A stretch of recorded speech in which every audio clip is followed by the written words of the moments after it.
दोस्तों, जनहित भारत में आप सभी का स्वागत है। दोस्तों, आज दिल्ली में जंतर मंतर पर आम आदमी पार्टी के बड़े बड़े नेता और कार्यकर्ता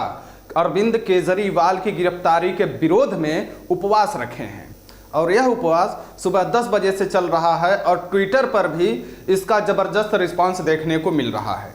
इसकी चर्चा आपसे करेंगे, लेकिन उससे पहले हम लोग देख लेते हैं कि कांग्रेस का मैनिफेस्टो जो अभी हाल ही में आया है उसमें प्रधानमंत्री और भाजपा को लेकर तथा देश की जनता को लेकर क्या क्या बातें कही गई हैं। तो चलिए सबसे पहले इसी को देख लेते हैं। दोस्तों, जहां एक तरफ प्रधानमंत्री मोदी कांग्रेस और सभी विपक्षी पार्टियों को भ्रष्टाचार में लिप्त बता रहे हैं और कह रहे हैं कि तीसरी बार सत्ता में आने पर हम उनके खिलाफ कड़े फैसले लेंगे, वही कांग्रेस ने भी अपने मैनिफेस्टो में सीधे सीधे प्रधानमंत्री मोदी और बीजेपी पर निशाना साधते हुए यह घोषणा की है कि यदि कांग्रेस तथा इंडिया गठबंधन सत्ता में आती है तो प्रधानमंत्री मोदी के सत्ता में किए गए तमाम घोटालों की जांच कराएंगे। और जांच के नाम पर कांग्रेस ने सबसे पहले चुनावी बॉन्ड के घोटाले का नाम लिया, जिसको सुप्रीम कोर्ट ने भी अपराध माना है। साथ में कांग्रेस ने यह भी कहा है कि मोदी सत्ता में जितने भी सार्वजनिक संपत्तियां बड़े बड़े उद्योगपतियों को अंधाधुंध तरीके से बेच दी गई हैं, उनकी भी जांच हम करवाएंगे।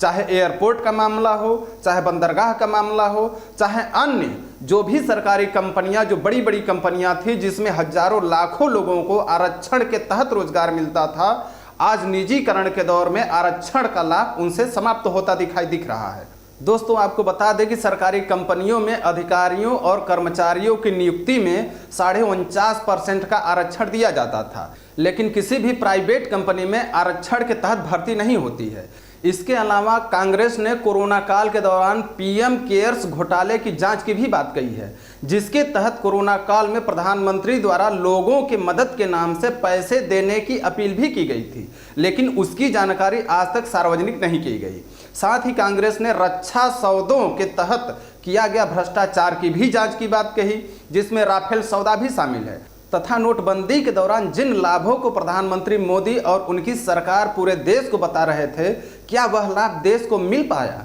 इसकी भी जांच की बात मैनिफेस्टो में लिखी गई है। तो सवाल यह है कि क्या यदि इंडिया गठबंधन सत्ता में आती है तो प्रधानमंत्री के ऊपर भी भ्रष्टाचार के तहत जांच और कार्रवाई की जाएगी? क्योंकि आम आदमी पार्टी के नेता संजय सिंह ने भी पिछले दिनों कहा था कि कानून से ऊपर कोई नहीं है और जब भी सत्ता बदलेगी प्रधानमंत्री मोदी के खिलाफ कई राज्यों में एफआईआर किया जा सकता है और प्रत्येक जांच में प्रधानमंत्री को शामिल होना पड़ सकता है। कांग्रेस ने अपने मैनिफेस्टो में यह भी घोषणा की है कि भारत जोड़ो न्याय यात्रा के तहत युवाओं, किसानों, महिलाओं, श्रमिकों के साथ सामाजिक, आर्थिक और सामाजिक न्याय के तहत नीतियां बनाई जाएंगी और इसी के तहत एक बार फिर देश के अंदर जिसकी जितनी भागीदारी उसकी उतनी हिस्सेदारी के तहत न्याय की भी घोषणा की गई है। मैनिफेस्टो के अंदर जीएसटी में भी संशोधन की बात कही गई है और अक्सर राहुल गांधी कहते हैं कि देश में अमीर और गरीब टैक्स का स्लैब एक ही है, जबकि अमीरों के लिए टैक्स ज़्यादा होना चाहिए जबकि गरीबों के लिए कम होना चाहिए।